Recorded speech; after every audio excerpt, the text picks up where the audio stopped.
Well, good evening, everyone. Sorry for being late tonight. I was running late. I'm the cause why we're starting late. This is the regular monthly meeting of the Goffstown Sewer Commission, and we'll begin with our introduction, starting with our Selectman's rep, Mr. Craig. Jim Craig, Selectman's representative. Daniel Taylor, Commissioner. Tim Redmond, Commissioner. Lynn Pooler, Secretary. Joe Cousins, Sewer Assistant. Corey White, Sewer Foreman. Thank you, everyone. Dave Pierce, our other Sewer Commissioner, will be joining us shortly. And we have Mike Trank on the line. Thank you. We also have Mike Trank, our engineering tech, on the line. Are you there, Mike? I'm here. Thank you very much. Okay. Public comment. We begin our meeting with public comments. If anyone is here to speak, we'd like to hear from you at this time, so I'll open the microphones for public comment. Seeing none, I'll close public hearing for public comment. We'll hold minutes till Dave arrives. Dave is going to give us a presentation on accessibility fee expenses when he arrives. Spoke with him earlier about it. We have two dates here. Lynn, could you explain these two dates that are in question? February 14th and July 11th. Those are our regular meeting dates, but there's a conflict with the zoning board. And so we either need to change that date, those dates, or we need to start earlier and make sure we're out of there in plenty of time for their meeting at 7. All right. So I would just as soon start the meeting at, say, 5:30 and give ourselves an extra half hour, and then we can not disturb our schedule, and we'll have to make sure we are concluded in time for them to take the Okay, room. so 5:30. So that means But that's next, just my opinion. I'll ask the other commissioners if they concur with that. Daniel, do you concur with starting at 5:30? Checking your calendar. David, you, sir? No problem. I Thank you. apologize for being. Yeah, I was late What? too. I just you just forgot. hired two. that should work for me. So both dates will begin our meeting at 5:30 PM, Okay. and we'll have keep them on a regular date. Okay, And you'll make sure that's, yep, I'll make sure, and I'll remind you guys. about actually, that. when you do the posting, underline that this is different from our regular starting time, so people would know. Okay. Thank you. We're gonna come back up to Dave in a moment. FMSCA drug and alcohol testing, I got an email from the Public Works Director that Corey and Joe were usually enrolled in their programs, and we needed to find a way to get them enrolled because they both hold CDL licenses, and they are required under the town's testing policies. So I don't know that we want to piggyback you on them. I think we should probably just make arrangements, whoever the town vendor is, to enroll you with them, and then have you go to their location, I assume. Do you know where they do it, by any chance, either one of you? We used to do it at Quest before Public Works before they had the van come to them. Okay. Well, I'm gonna ask Lynn to please contact the Public Works Department and talk with Cara. Get the information about who they use, so that we can make arrangements to have our own drug and alcohol testing set up for these fellas and get them back online. It's gonna be more complicated than that. Go ahead, explain it. So I had Adam send me all that information as well, Thank you. and I went through it. The issue is there's no supervision, if you saw in his email, Yes, for reasonable suspicion. reasonable suspicion. So basically, I want to call, I have the number to call the FMCSA and get more information on it. Okay, But as Joe's supervisor, technically, if I'm in the pool, it's a conflict of interest. so do you want to maintain your CDL license? I can still maintain my CDL license, and as long as it's not in my job description, it's not an issue. Is it in your job description now? As this job description that I have now, it is in there, but that job description is null and void as of the first of the year. Because it's not a DPW job description any longer. You're going to be a full-time sewer employee, which you are now. Yep, so we have to write a new job description to go along with that anyways. Do you see any reason that you need to keep a CDL endorsement in your job description for the sewer department's use? I have not used my CDL in over a year for either other department. So, commissioners, the dilemma is we have to decide whether we would require Corey to maintain a CDL, and if there's no need for it as a sewer employee, I would defer to you other gentlemen for opinions. I mean, the only time is if you had driven the vac on, right? Okay, we have Joe for that now. David? I like it because if there's an emergency, he's not going to be recruited to be a snow truck driver. Well, he's already out of that deal, thankfully. Daniel? Yeah, I was just gonna mention, you're no longer a snow truck Snow- driver, so. Snow, what did I say? Snow plow driver. Snow driver, yeah. So, if you were to contact them, I'll figure out you'll figure out how to be the supervisor and enroll Joe in and the enroll program. Joe in a program, and then we'll have to be billed directly from them. That's what it sounds like, but I'll get the rest of the info from Why don't them. you get the information and report to us at the next monthly meeting, if you would, please? So I'm not gonna contact Kara No, you're not anymore. gonna contact Mel, because Okay. Corey already has done it for us, thank you.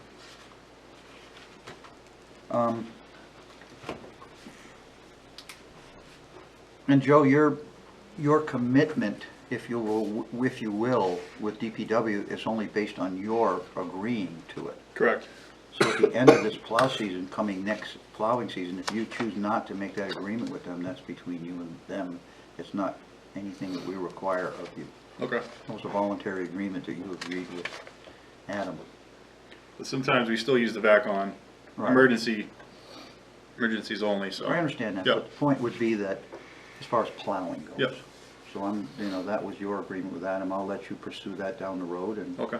you just have to keep the commissioners informed as to what you're doing, so we know. Yep. Because at this time now, Corey is the supervisor all winter, while you are plowing nights. So I'm sure you work it out that on your non-plowing nights, you do your sharing of duties, correct, Corey? Yes. So, by a consensus, we have agreed that Corey, we're gonna rewrite Corey's job description to eliminate the CDL requirement, and Corey will do the investigation into the drug training. Dave, you concur with that? Yes, I do. Dan, you concur with that? Yes. Okay, so we'll move forward with a revised job description as well. If it's a simple case of just removing your CDL portion of your job description, Corey, would you just look it over and come back to us with a recommendation for, Yeah, there's more in there that I'll have to change, but Alright. it's pretty basic. just come up with a draft copy for us based on your experiences and needs as a sewer foreman, and we will review them with you and go from there. Sounds good. And then we'll go to the Albert Street project. Corey, you've been working with Mike. I've been calling both of you and harassing you on a regular basis. What's the story with that? I'll jump in if you'd like. Go ahead, Mike, please. Yeah, I did receive the drawing from Eric, and so I have that, and I'm working on a proposal for you for the for the engineering for that. I've contacted a survey firm to see if they're interested in doing the detailed survey. I'll probably contact another firm just as a backup, but I am working on that, and I do have the drawing. I do have one question for Corey, though, and that is, do we have television inspection of that sewer line? Yeah, we have logs for it. Okay. It was done back in, I think, the early 90s. Oh, okay. Yeah. So it's not current. If it's something that we need to take care of, we can have Belmore come out and camera it.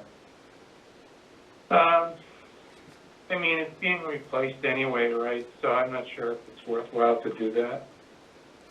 Do you want the copies of the logs? Yeah, I'm curious, yeah. Do we have locations for all the services on that street, or do we need a camera to determine where the services No, are? we'll have, there's nothing else has been built on that street since it was cambered, so we should have all the services on those lots. Okay. Yeah, it should be in there, yeah. So at this point, Mike, you're moving forward. Can you have something back to us in 30 days? Is that possible? Yeah, that was my intent, to have something for you for the next meeting. Good, because I really want to get this project out to bid before we crest that midwinter. I've already got all my work done for next season logged into the books. And firms already become booked for the summer. Mike, you also have a list of bidders that we've performed well with in the past, and that you'll provide us with a list of contractors you're going to contact to bid on this? Sure. Okay. And we're also going to make sure that local vendors know about it too as well, because I think taxpayers deserve the ability to bid on this stuff as well, as far as just being good stewards of the money. I think it'd be nice if we could at least advertise it or do something to try to attract any local vendors that may want to bid on it, Mike. Yeah. Thank you. Any questions for Mike or Corey from Commission on Albert Street at this time? And I have spoken with the Public Works Director several times, and this is going to be a standalone sewer project. We are not going to involve, DPW does not want to be involved in this project per se. So I have explained that this will be a sewer line replacement. We will be replacing the gravel within the sewer trench patch areas, and we will patch pave the road back to its present condition, base coat and top coat matching everything that's there. But we are not going to assume the responsibility to repave the entire road. We're going to Corey, do it. sewer lines are all on one side of the street? No, the trunk line, the main line, is on the right-hand side, just like Louis Street and Buzz. And then they'll have to do trench patches across to get to the houses on the other side of the road. How many services are there? Can you, off the top of There your head? might be four services. Are there houses on the right side of Louis Street, of Albert Street rather? Yep. Because there's only 3 houses on the left side, correct? I think it's 4 where the house at the end, Andy's house. Andy's house. Right, okay. But that might not be an issue because that turnaround is a turd. Here, okay, all So, right. So we're moving forward, that's all I want to be sure. Yeah. Good, thank you, Mike, and thank you, Corey, for staying with us, and we'll look forward to next month's meeting. All right, we'll come back to the top of the new business. Dave was working on a detailed report on this, and I noticed we have it in our documents tonight. Wait, before we do that, can we approve the minutes? Oh, that's right, we held off on the minutes till you got here, Dave. Did you have a chance to look at them? Yes, I did. All right, so, I'm fine with them. okay, so we'll ask for a motion on the minutes when someone is ready to make a motion. I'll make a motion to approve the minutes of our November 15th, 2022 sewer commission meeting as presented. A motion to approve is presented by And seconded. Sammy, by Dave. Any discussion on the motion? All those in favor say aye. Aye. Opposed? Abstentions? Motion passes. Thank you, Lynn. Thank you. Okay, David, show it, the floor is yours. Okay, I actually have 2 discussions, but do this one first. Okay. This is your, Mr. Chair, you asked me to do cash flow modeling over the 10 years from 24 to 33, 33, to determine if the user fee of $400 a year for a treatment unit, which is a typical residential home, will sustain our operating account and our reserve account over the long run. You know, we're basically at 425,000 in our cash account, 3.5 million in our reserve account, which is held by the trustees. And I've just made a rough rule of thumb that what does it mean if our department is solvent with our cash? It essentially means that we should have more or less $400,000 in our cash account and 3.5 million in the reserve account at the end of each year, and especially at the end of the 10th year. And of course, you could move cash in and out depending on how much revenue is coming in or going out from the reserve account. Now this, the model that I've made does not reflect any use of the accessibility fee. And that's the second topic I want to have tonight, but let's stay out of it right now, accessibility fees. I do model the receipt of the fees, and of course, if there's treatment units being added, that means we have more user fees coming in, and my model will correctly, if we have 5 new customers and 5 new treatment units in 1 year, then we have my model for how much user fees are being collected has appropriately increased.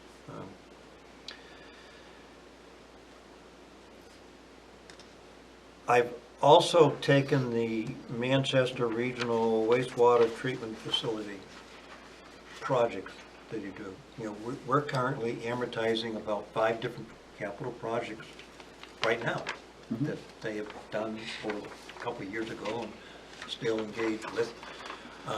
We actually have a list of what projects they're intending to implement in the next 3 to 4 years. And then I can, mathematically, it's very simple, I can apply what the amortization schedule is to pay back Manchester over the typical period of 10 years. So bullet number 5 there, I actually know what all the future projects are for Manchester's capital improvement projects. And those have been put into my math model.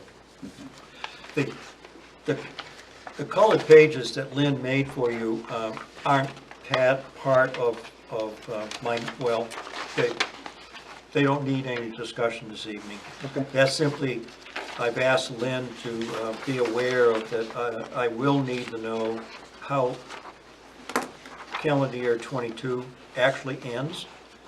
And she's going to make sure that I have accurate data on that. Okay. And of course, to the right of all these colored pages is a very complicated spreadsheet that shows 10 years of money going in and out of various accounts for every one of our budget line items.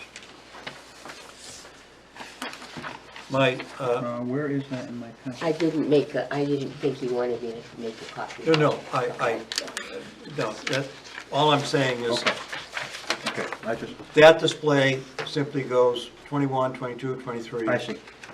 All those lines will flow to the right and cover 10 years of modeling. But that's not for a discussion this evening. I just want to show you that I do have a model that has a lot of bells and whistles in it. If you increase what you think might be inflation on a certain line item, then that updates the whole model. With a flick of a button, you can say, I want to run this model using $400 per treatment unit, and you see what the results are after 10 years. Or you flick the toggle switch the other way, and it implements a user fee increase. And you can see whether we still have an appropriate amount of money in the reserve account after 10 years. So I've already, my goal here is I want to take my math model and have Danielle verify that I'm correctly modeling all of the accounts and how money will flow between the various checkbooks. Then in February, Lynn will be able to provide me all of the updated values for closing out 22. Okay. That provides me a more reliable baseline going into the 10-year model. Okay. So then in March, I would like the commission to start discussing whether the user fee has to increase. I can sort of let the cat out of the bag here. I've made what I call a flat line model. User fee is unchanged. There's no inflation on any line item. So you can't get much more simple than that. But of course, I have used all of the capital expenses from Manchester throughout the 10-year model. So yes, such a cash flow scenario is very improbable. I know it wouldn't happen, but it shows a minimal situation. And unfortunately, it does show that at the end of 10 years, instead of $3.5 million in our reserve account, we only have a little over $500,000, $600,000. That means that I predict that we're going to slowly bleed $3.5 million over 10 years. If I start throwing in inflation factors on every one of our budget lines. You got B now, the inflation Yep, model? down to Okay. B. Sure, by using some degree of inflation models, and, you know, we can discuss whether my percentages are too high or too low, but with the percentages that I've already introduced, that's going to be an extreme end of examining the situation. And my model right now shows that we're going to go bankrupt in year 7, and we're going to be $2.5 million in debt at the end of the 10th year. Okay.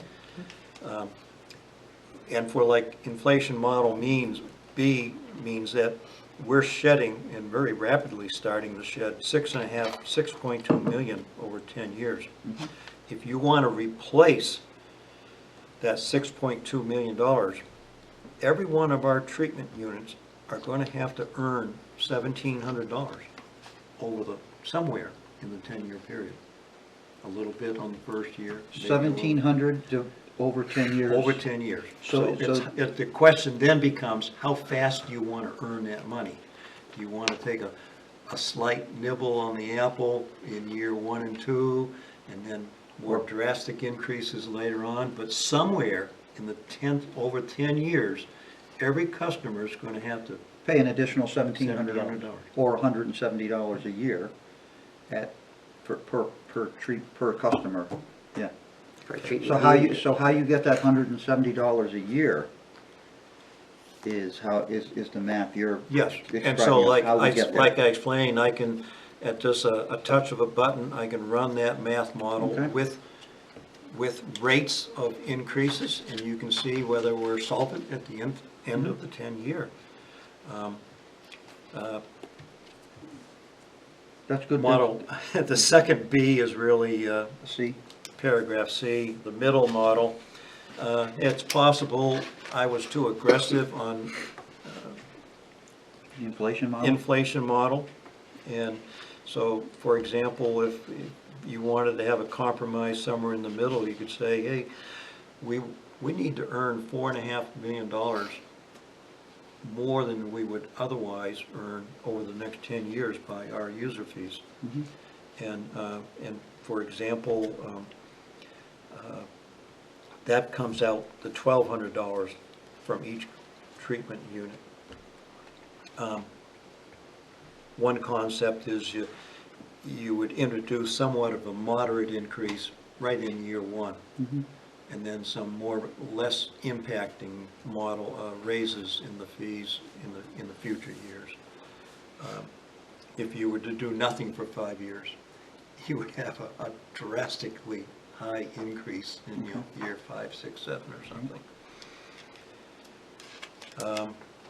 So, and just for example, I made up some examples with the model as I've run it now. Situation 1 and 2, you're Yeah, talking about? Okay. I just chose $48 was simple because that's $4 a month. And so if the fees increase $4 a month in year 1, $2 a month in year 2, and then every year thereafter, it bumps up $1 a month. Well, we earn that $1,200 that we want to earn. I see. Well, that's good math. And so there's, then it becomes one of playing games with the math model. What actual increase do you want to put on the user fee each year of 10 years? So, Well done. I'd like to pick up this whole discussion once I verify with Dan Al that I'm correctly capturing finances. Update my model for a baseline with 2022 data. And then we can start a discussion or a workshop in March, April, whatever the case may be. Do you have any questions, Jamie? No. I do have one thing I'd like to add into your troublesome math you have to work on all the time. Corey, how many more years of actual replacement sewer projects did Mike Yurgo summarize prior to you taking over?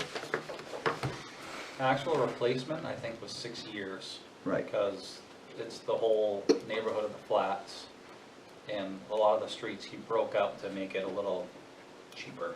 So if we add another year to that and make it 7 years for a little cushion, at the end of 7 years, our major projects will be rounding out to conclusion if we're able to continue our projects on Yeah. schedule. It would be. And then after that, what were they envisioning then? Just lining, A slip lot of, lining? a lot of pipelining, and I think we're gonna have to re-camera a lot of stuff because it was 30+ years ago now that a lot of stuff was cameraed and deemed lineable.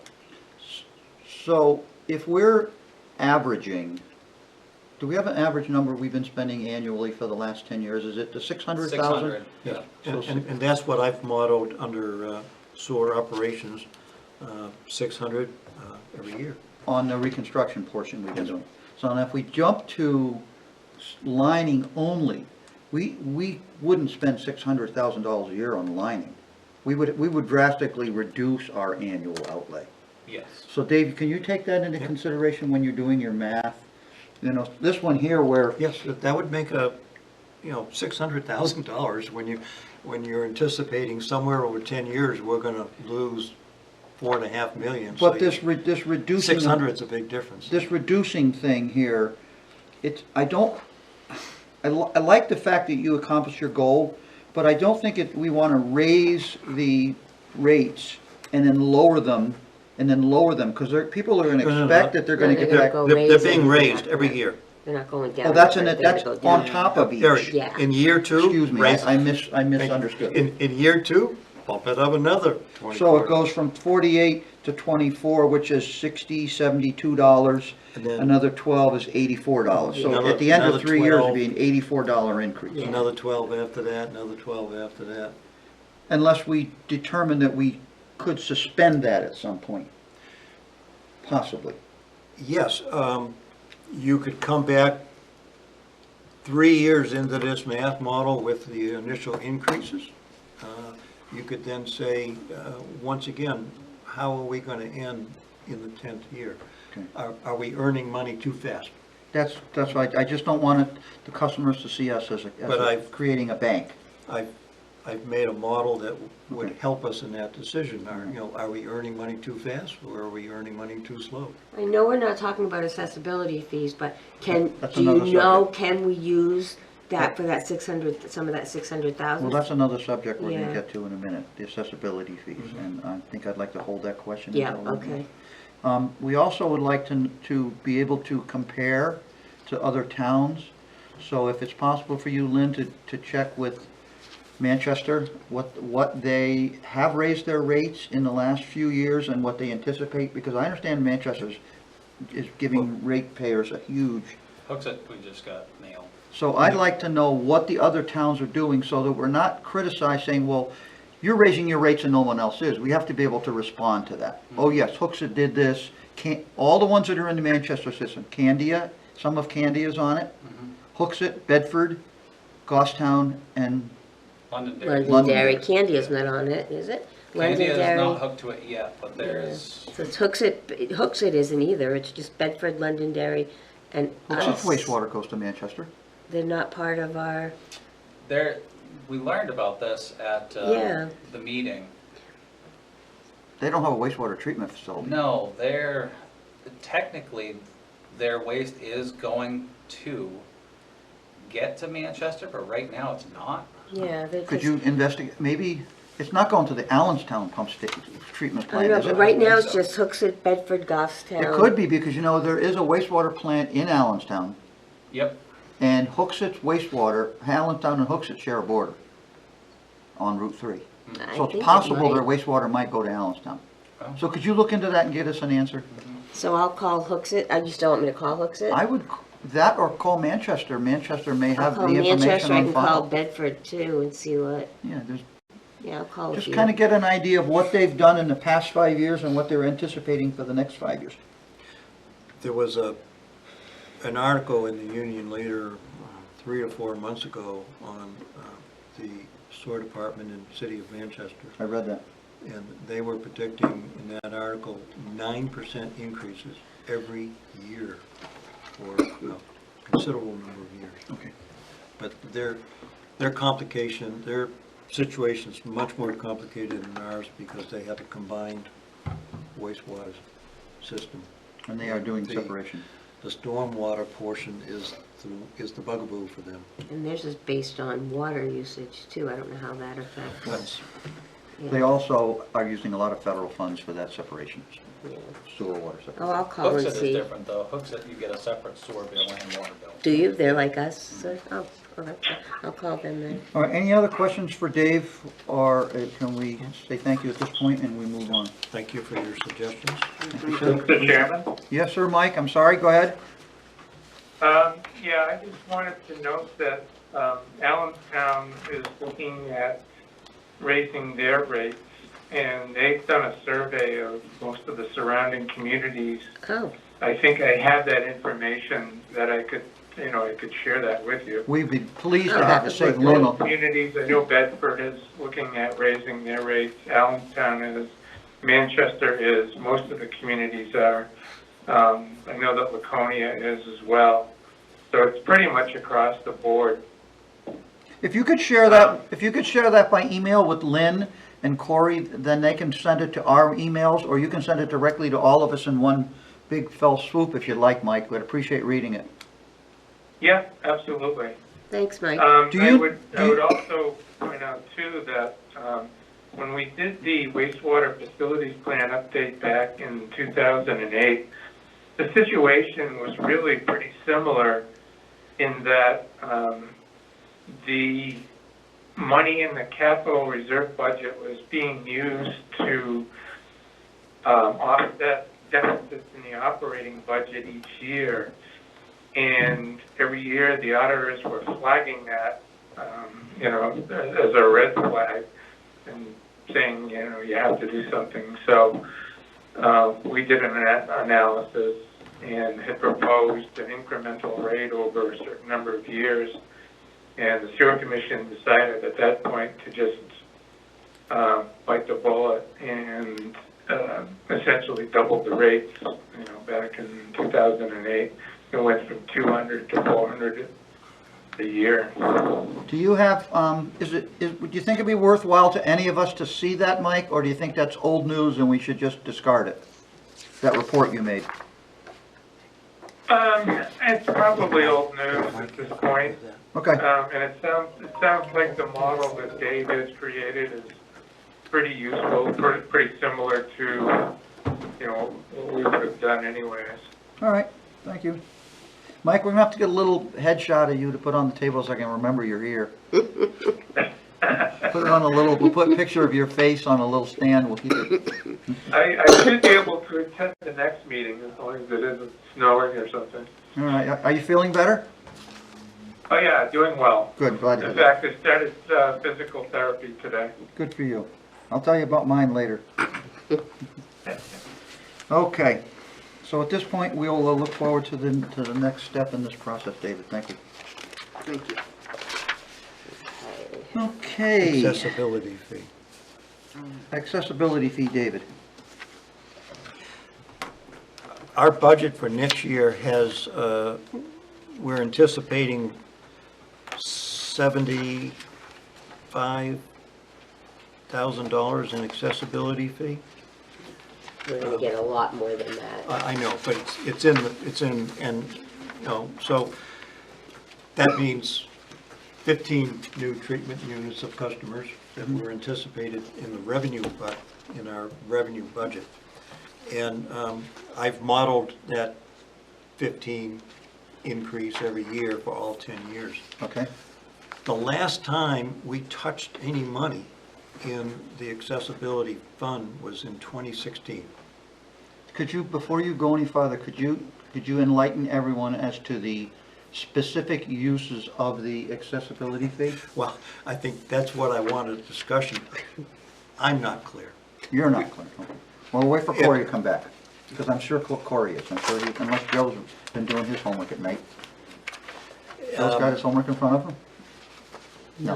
Okay, let's just wait till, let's wait till Corey Yeah, comes to back. look good. It comes down,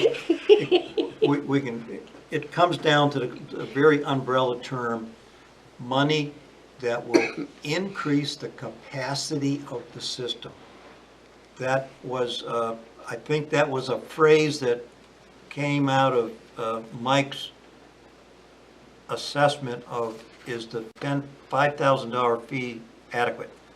And somewhere in that 20-page document, Mike, I think you used the phrase, this money is used to increase the capacity of the system. Now, I that think- word is a very loose word, So and I'm I would like guessing- some more definition of what it means. I agree, that's a good question. So Does- I'm gonna get Corey in this if he has, Corey, are you aware of the specific uses under the language that's attached to accessing the accessibility fee money and spending?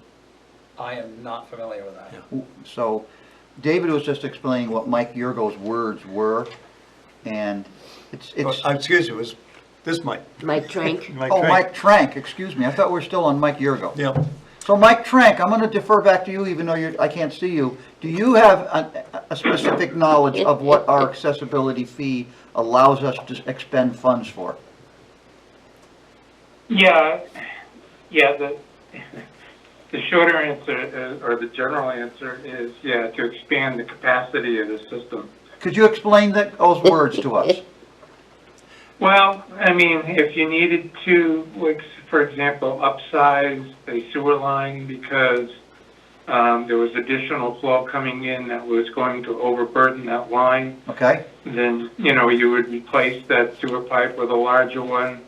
I think that would even apply to extending sewer to other areas. Which we don't Right. generally do, Mike, because Right. we're not the field of dreams. If you build it, they will come. We're not doing that. Yeah, understood, and many communities have the same philosophy. Or, a pump station if you needed to replace a pump station or something like that. Well, no, Mike,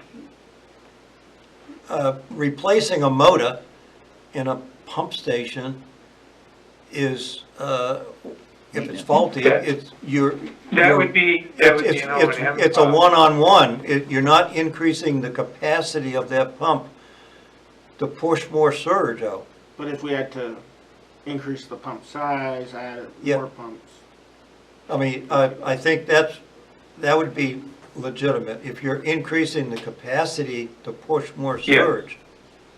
Yeah, So let me ask you a question then, Mike. When we paid to have the pump line at the Elm Street pump station slip lined, we did that, we increased the capacity by slip lining that pipe, correct? Because of friction, well, because of friction loss. Well, I mean, if you Well, want, very, very minute. well, it's sort of a trade-off.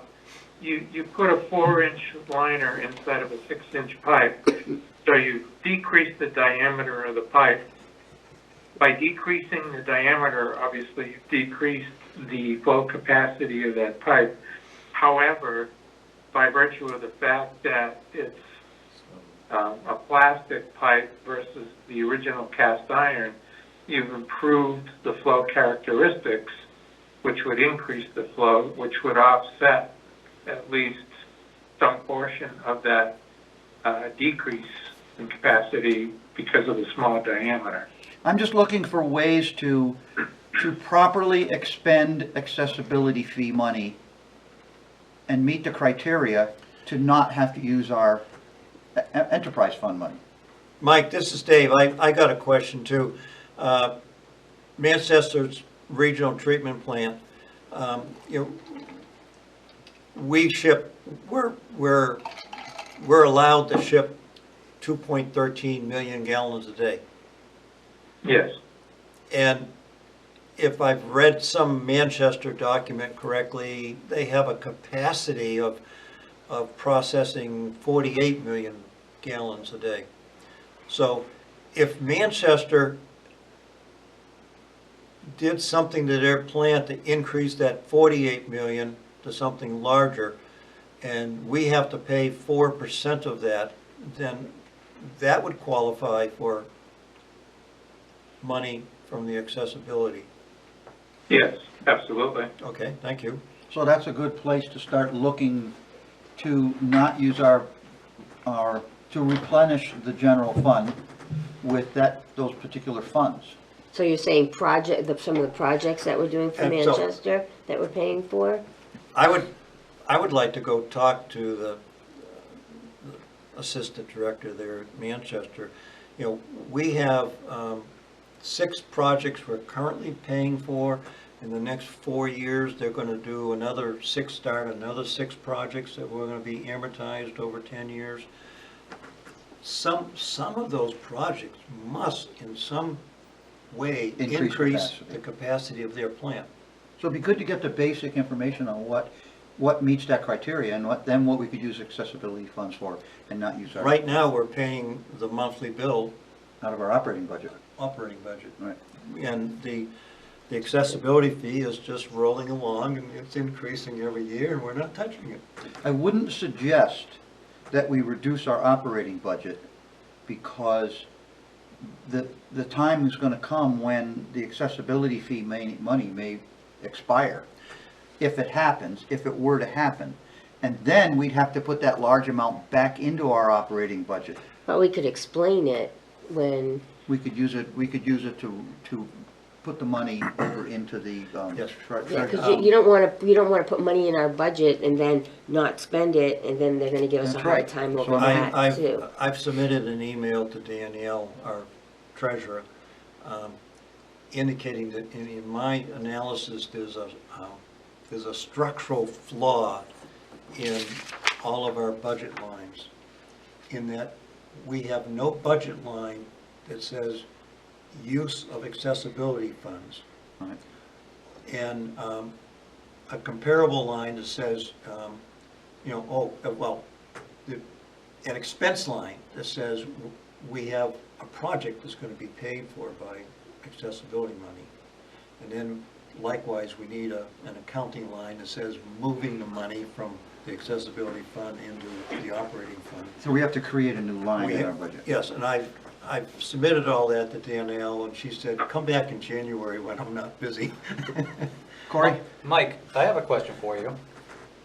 Take like Louis Street Sewer Project, where that was an 8-inch main and we upsized it to a 10-inch main. We did that to get better flow, to gain some pitch, but you're also increasing the capacity. So most of that whole neighborhood has that same issue. So we go through and we design it and we upsize the pipe to 10-inch to get more pitch. Does that qualify? Yes, I would say so. I would also say too that, components of the wastewater system, be it pipes, manholes, pump stations, have a generally accepted useful life. For example, a pump station has a useful life of 20 years. So the expectation is that you would have to replace that infrastructure every 20 years. And, in my opinion, even if you don't increase the capacity of, say, that pump station, just the fact that you have to replace it, that would still be an eligible use of that accessibility fee money. Because you have to do that replacement just to maintain your existing capacity, even if you don't increase it. But Mike, do you have to show a need for the increase to justify the use of the funds? There was no need to increase the pipe on Louis Street. The pipe worked in its present diameter. So is there a defining term in there that you have to prove the need for the increased capacity to qualify the funds as increased capacity funds? No, not that I'm aware of. All right. A decision by the commission, Well, but it should be justified. the only thing is that from now until eternity, every pipe that we replace, if we upsize the pipe, we could use the accessibility fees for all the projects. Technically, then. But- I think that's legitimate. Can I ask a question? Please. Where do the accessibility fees come from? Accessibility fees are when someone wants to hook onto the sewer system as a new customer. They're charged based on usage. A residential fee for a normal home is $5,000. So why did they have to be separated from the general expenditures? As I understand it, it was separated because of the, they didn't want to commingle it into the general expense money, because it was designed as a funding tool or a funding mechanism to preload money into projects as opposed to raising rates to all the ratepayers. Because in the opinion of the prior commission that I remember saying that we are it's like paying ahead against all the people that have been paying their sewer bills for the last 30 years. So the new people that want to hook onto the system are providing money for upgrades and improvements as part of an accessibility fee, and not just hooking up and using it and paying a monthly fee. So that's why they did keep it separate. To the best of my knowledge from speaking with Steve Crean and Jim Bouchard and some of the other commissioners that I asked some of these questions. Yes, when customers do pay the accessibility fee, DNL puts that money into a restricted account. So is there some penalty if you make a mistake on, if you're having a hard time figuring out what qualifies, is there some penalty that if you were to make the wrong decision? It would be misuse of funds, I think, is what the penalty would be. It would be. Technically.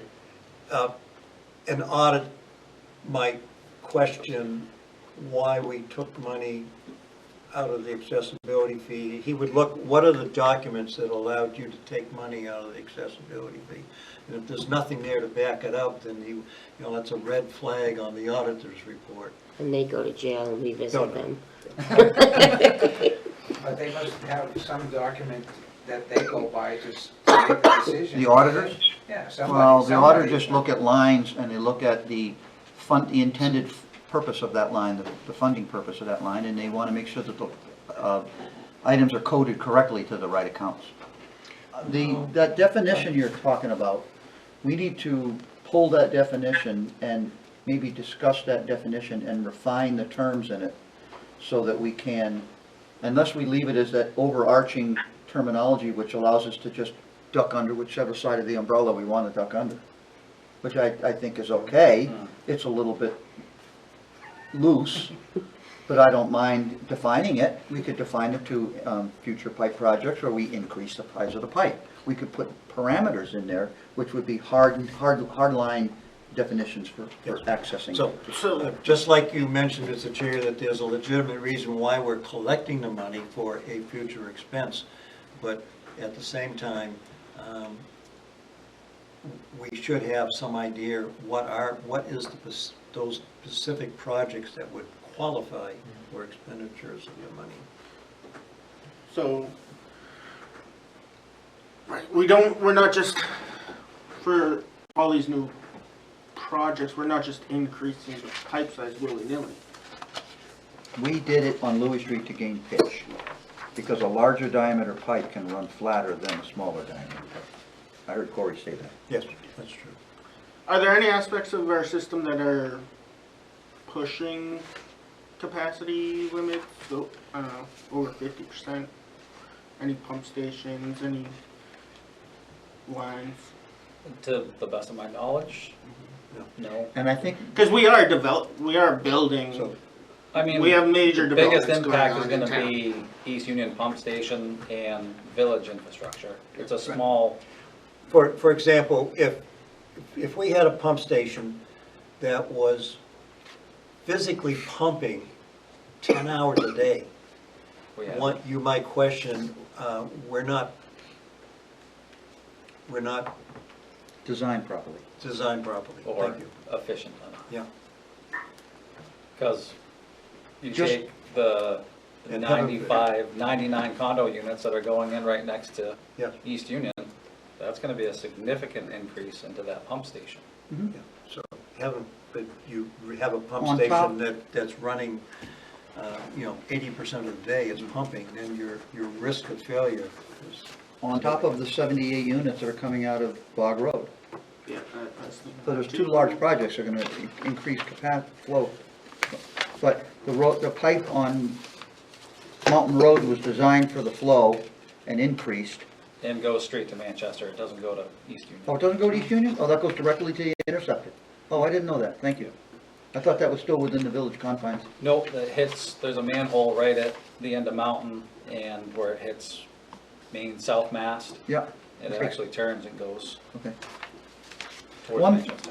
One thing that has happened, Dan, you may not be aware of, the village district is largely clay tile in sand. And groundwater penetration was a huge problem in the village, and the sewer department spent a lot of money slip lining those pipes to stop the infiltration.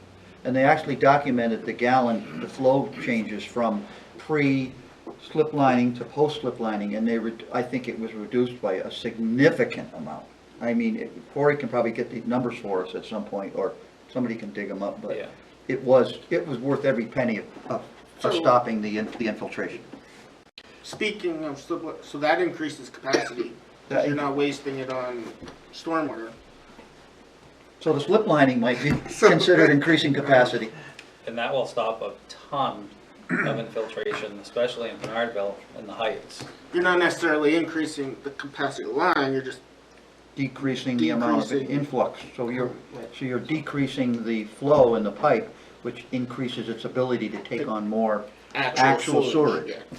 So I'm happy we've had this discussion because we do have to pay attention to it in the future, what qualifies for spending currently $1.1 million. And we're gonna see an influx in that, like you were predicting, even though we modeled 15 units a year in our budget. It's gonna be significant, but don't forget, you only get the money from those big condo projects as the units are occupied. They don't pay all 99 sewer assessment fees up front. They get them as they sell the units, the money's gonna trickle in. I thought it was. It's once they get the CO. I thought it was so certificates of occupancy. It is. Yeah, so Yeah. each one of those units. doesn't Once get- they're built and they get the CO, whether they're sold or not, Right now, they sell pretty quick. yeah. Even still, I don't know that they would ask for a certificate of occupancy until it's sold. If they've got a unit finished and they know they gotta pay their sewer and water fees, Yeah, they're they're probably gonna gonna say- sit on that unit Yeah. and ask for a CO right before the day of the sale, knowing If they're smart. developers. I mean, it's just money. Yeah. I That would- was always the biggest complaint about the big project at the mill building, that prior developers wanted us to reduce the fees and cut the fees for them, and it was always a stand of harsh no. Other people are paid, you can't say you don't. All right, so we will also discuss at a next meeting the terminology of the allowance for the use of the accessibility fees.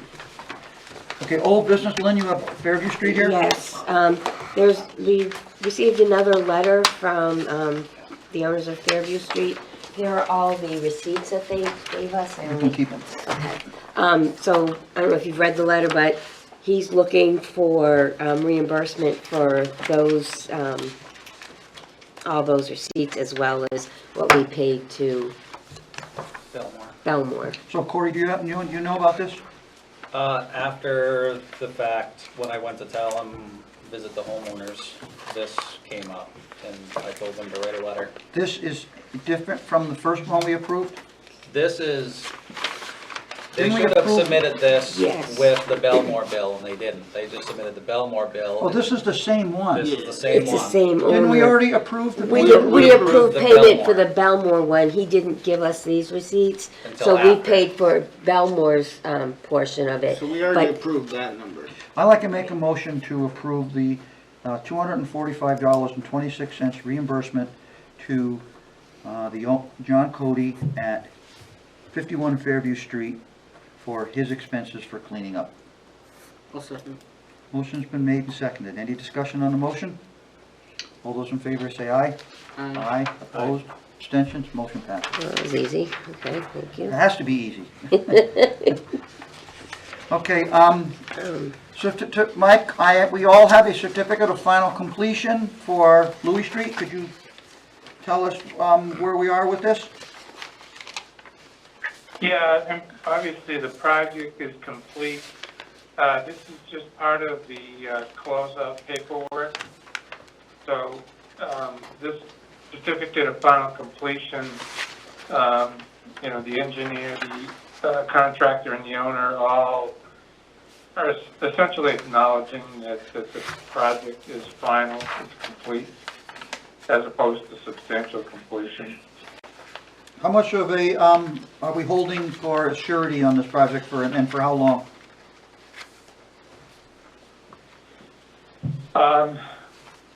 I'd have to check. If you're holding it for the one-year warranty period from substantial completion was August 12th, 2022.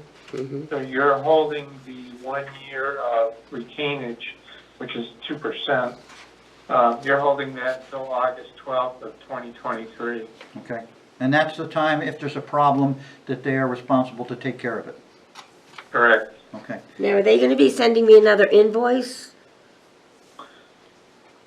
Or, Yeah, I think they'll have to invoice for the final retainage. okay, In fact, they tried to include that in a recent invoice, and I pointed out that, that they can't include that yet because it's being held for the 1 year warranty period. So they will have to submit another payment requisition to get release of that retainage money. So are we paid in full at this point for this project, less retainage? I believe so, right? Didn't we? Yes, I believe so. So are you recommending that I sign the certificate of final completion, Mike? Yes. don't sign that one, there's one in with the, I took this out of here. is it red? Oh, no, there's another one. Yeah, The one with the red on it. yeah, the one with the red is the Oh, 'cause of the original dates? one, yeah. So, commissioners, do you authorize me to sign this as the chair? Yes. Yes. There are two other documents with it. They're Okay. separate documents. But he only has to sign one, correct? Right, only the certificate of final completion needs to be signed. I signed the certificate of final completion, that's all I need to sign? Correct. And does that go back to them? Or who gets, Everybody gets a copy. okay, so I give this to Lynn at this point? Yeah, Okay, You want me to, scan it and send it to you, email it to you? that would be great. Okay, Can you send that to me too? Mike, Yeah. Dave Pierce here. Are all of your fees closed out for this project? Yes. So I just had to rub that in. Thank you.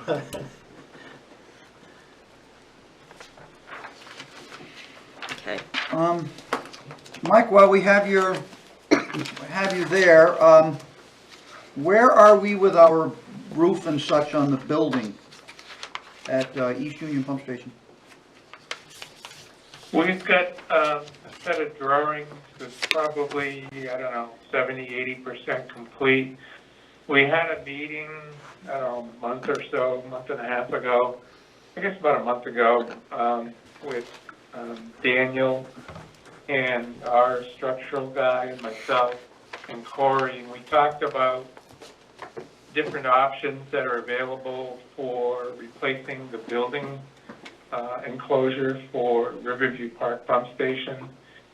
And you know, we looked at, I don't know, 6 or 7 different options and manufacturers, and I think we all came to a consensus that there's one we liked, so our structural guy was going to incorporate that into the drawings and have an update.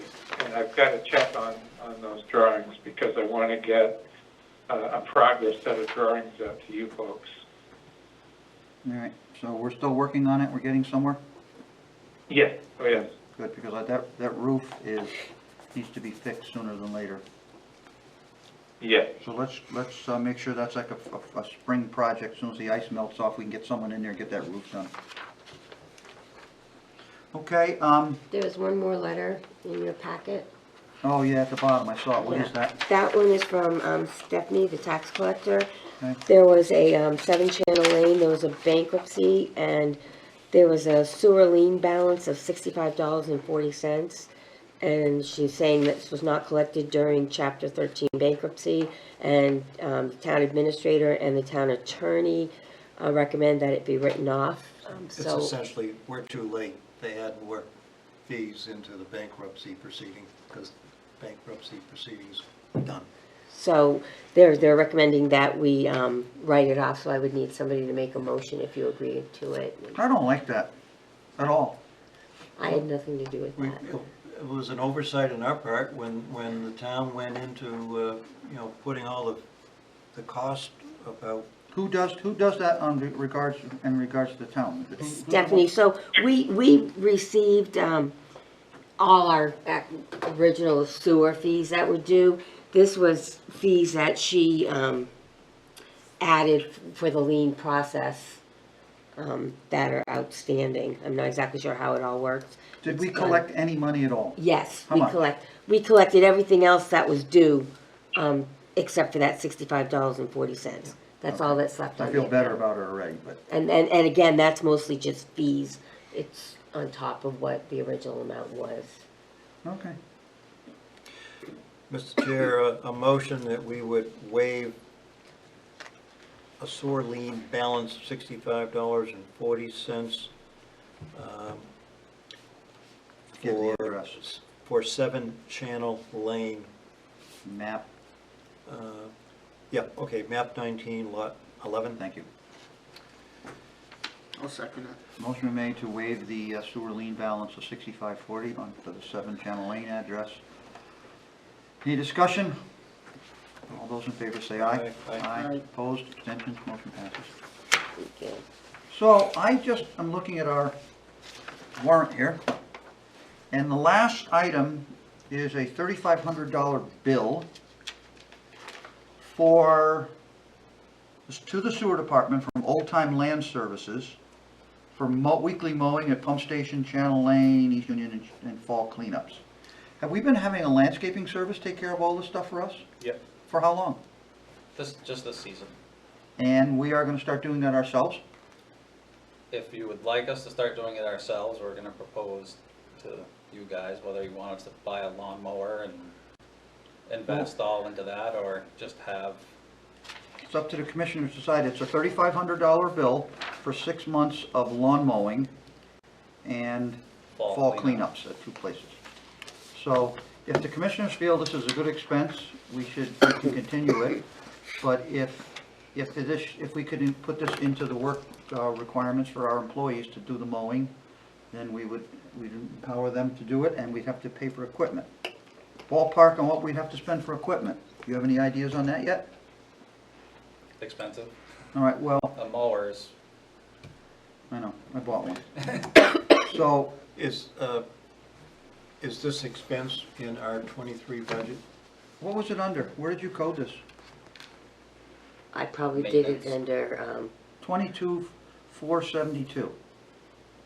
Do you know the code? I think that's the maintenance. it's line. probably Contract. contract service or something like that. I would just like to, at our next meeting, have a report from Corey on expenses to begin maintenance by our employees versus continuing with the contracting. We'll discuss that at our next meeting. Maybe you can use an accessibility fee. What, are you going to increase the capacity of the grass? Yeah. Couple things that just under old business as warranted. There's a couple things been going on in Goffstown that I wanted to make Corey aware of. The Eversource has got their green light for the substation over there, and we told them at the planning board that they're within so many feet, required feet of the sewer line. We never heard back from them for a waiver for, instead of allowing them to put a septic system in there. So, They're farther than the minimum. There's 125 feet, and they're farther than that from the they'd have to tie into the interceptor if they were to tie in. well, that's And- where the project down on Yeah. Angel Point tied into. Where they're proposing their building is farther than, it's only like 200 feet away. Well, commissioners, do you think we should allow them to just do it? Because we would require them to tie into the interceptor as opposed to a manhole. There, if I'm hearing Corey correctly, the building requiring a lateral is further than The ordinance the says threshold. Is it the building or is it the property line, Corey? It's the building, I'm positive that's how the ordinance is written. I'm pretty sure. Okay. I'll double check it. Please. Okay. So, I'm not gonna, It's on the website. so, if the commissioners will give a favorable or unfavorable report from Corey at the next meeting, excuse me. And I thought I had another one in mind that's going on, that needs a waiver for not hooking up.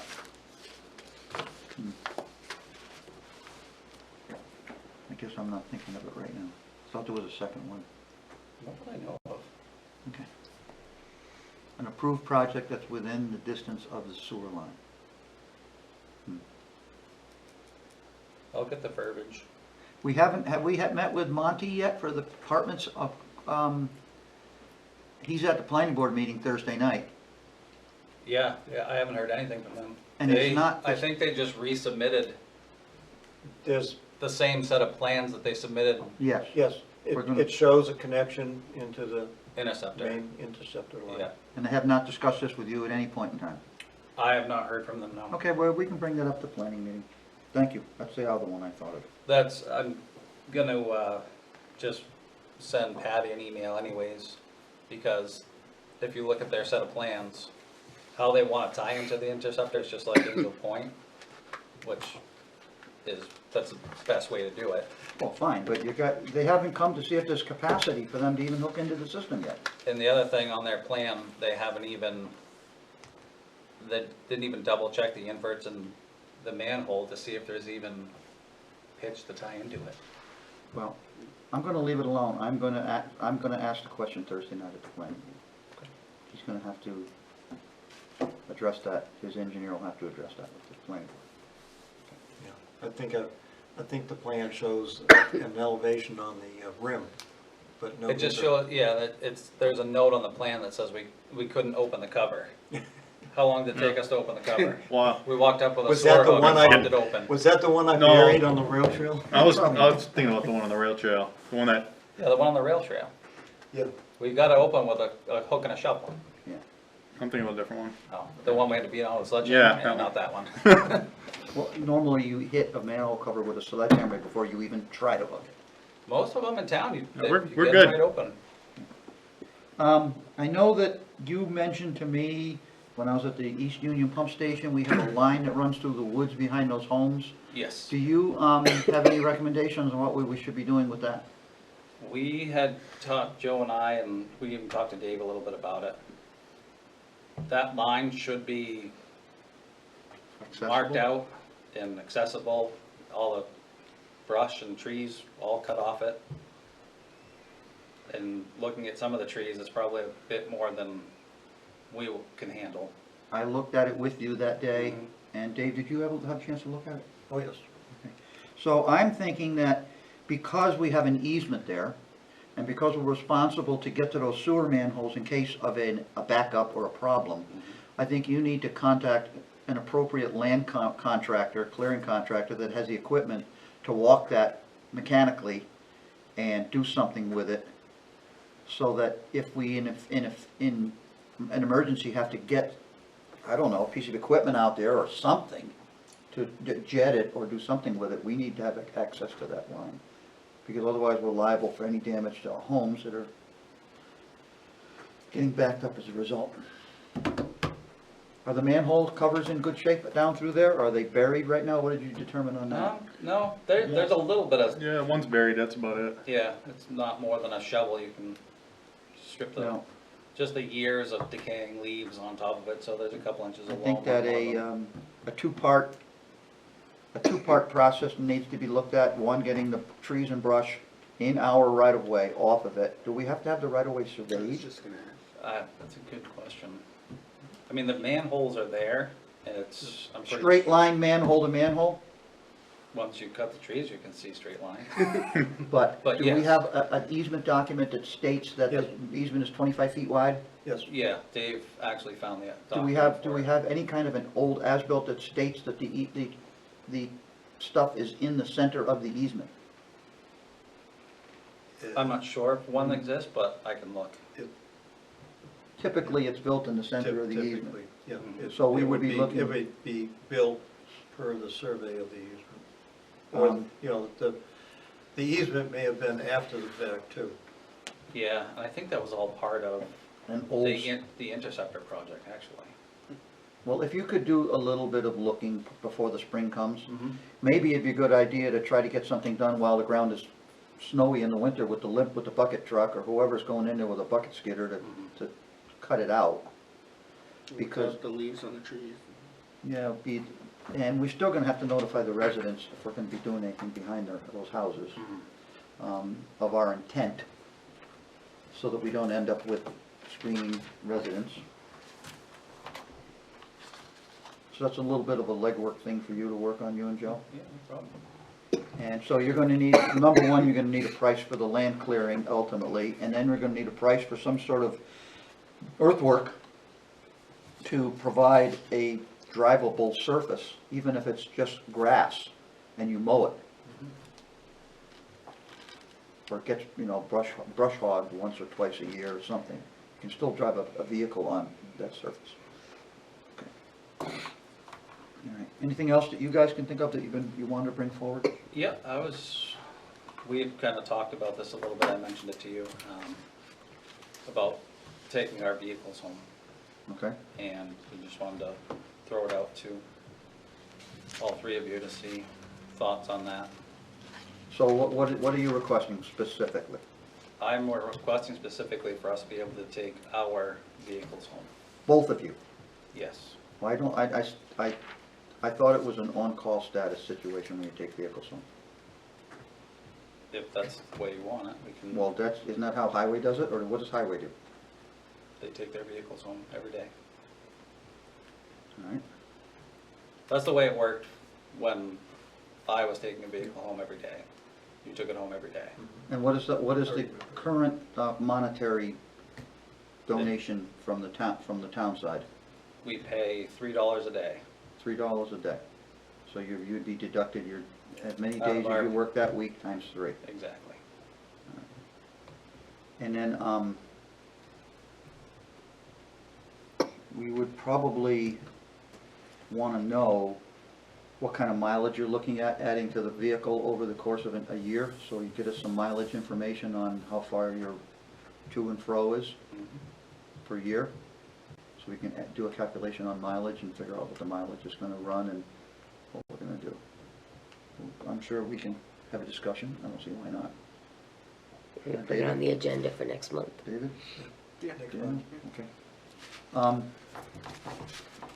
Corey, I want Corey to explain what's going on with his pickup. Corey's pickup had to go to Ford Garage for a death sentence for about 3 months. And they didn't really get it fixed, and I'll let Corey go ahead and give it a very brief description of what's going on, and then the final expense for the project.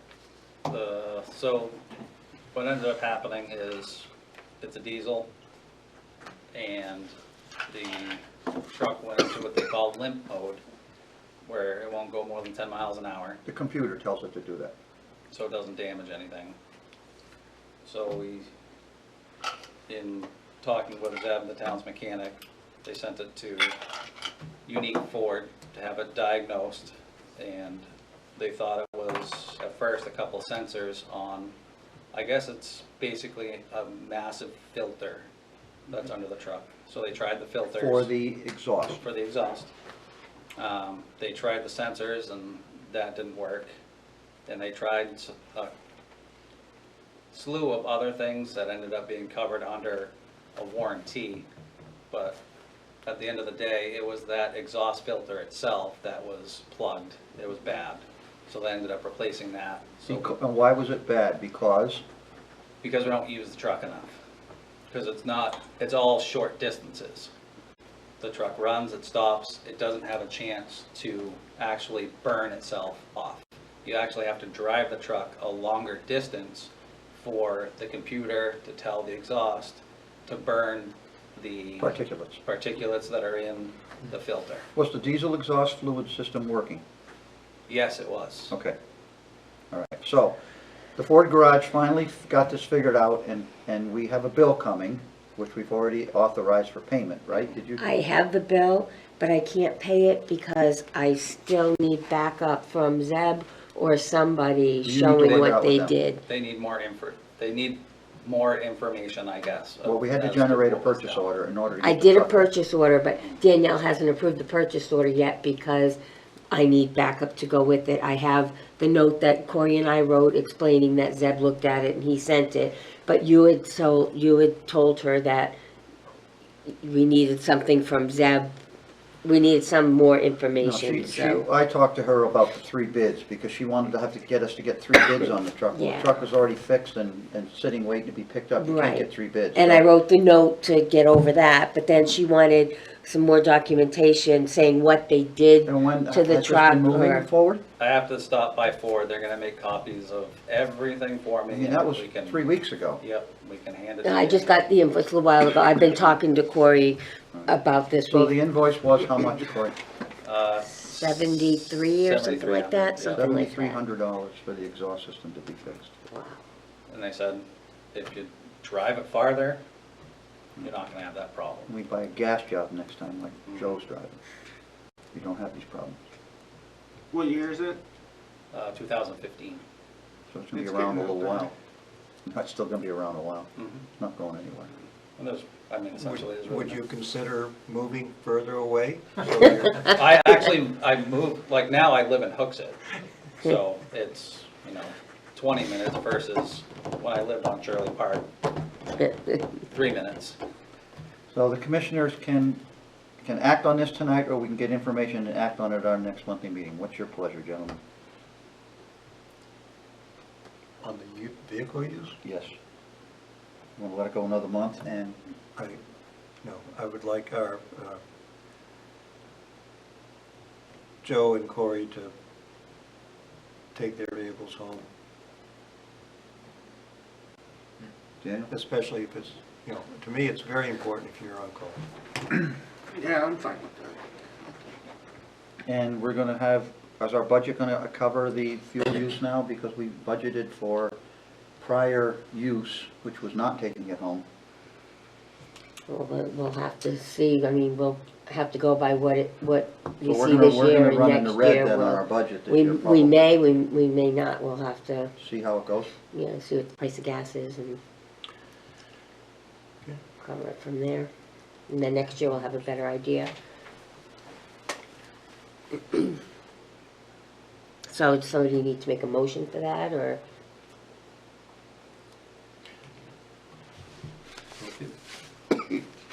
Yes?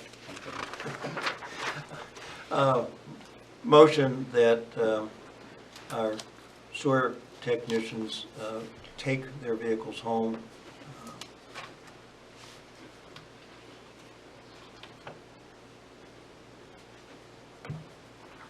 Beginning Oh, immediately, yeah, beginning immediately. and be required to pay the Okay, and appropriate amount for, document it on your timesheets.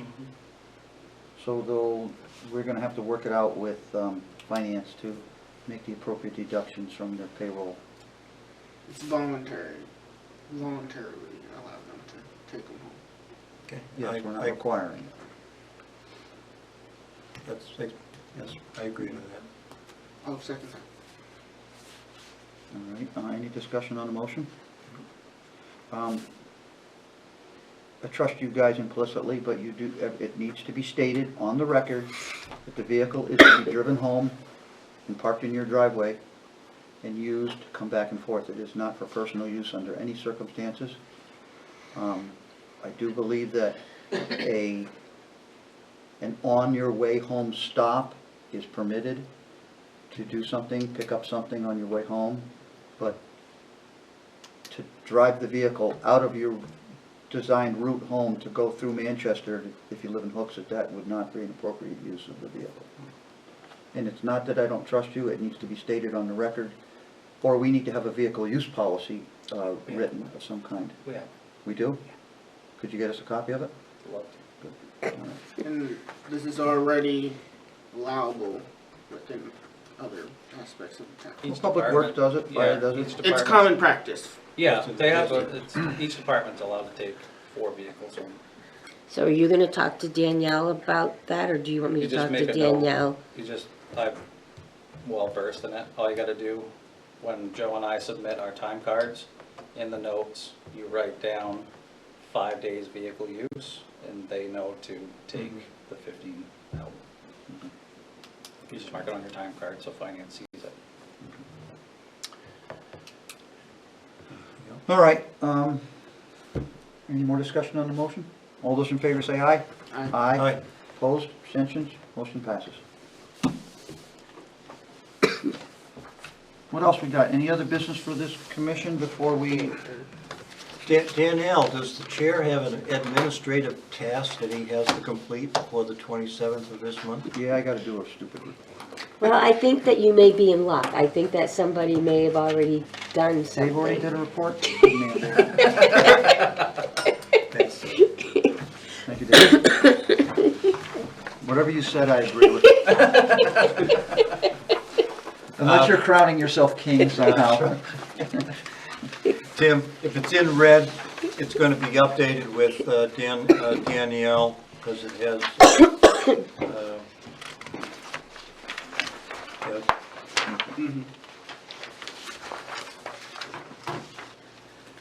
Okay. Well, thank you, Dave, for being so prompt.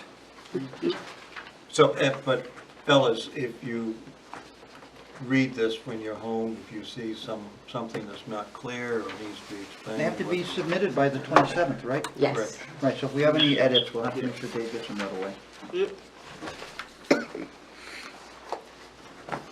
Anything else? Technicians don't get a picture? I'm using the picture from 3 years ago. If you would like me to take your picture, I'll We take your could, picture. We could, never mind. The first year it was everybody, but we opted a couple years ago to, I thought the 3 of them looked Well, fine by I'll tell you themselves. what, in our report at the end of this year, we will include you guys in the group photo. And I'll take the picture. Well, and you're gonna be in it too. No, I'll take it. Jim, do you have anything? Okay.